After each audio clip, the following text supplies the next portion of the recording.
Sabi nga ng ating Panginoong Kristo, Pedro, iniibig mo ba ako? Sa inyo po ba may nagsabi ng ikaw, iniibig kita?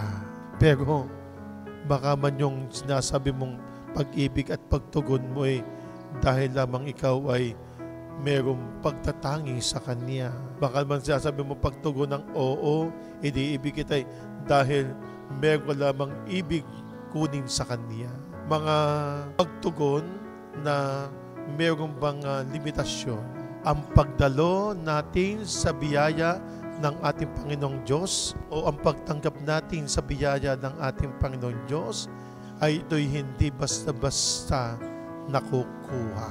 Hindi ito basta-basta nakakamit. Ang hindi nagpapatuloy ng paglilingkod sa ating Panginoong Diyos, lalo na yung mga talagang wala ng pakipag-ugnayan sa ating Panginoong Diyos. 3 beses, 7 beses, 8 beses, o maraming beses, walang hanggan ang pagpapatawad ng ating Panginoong Diyos.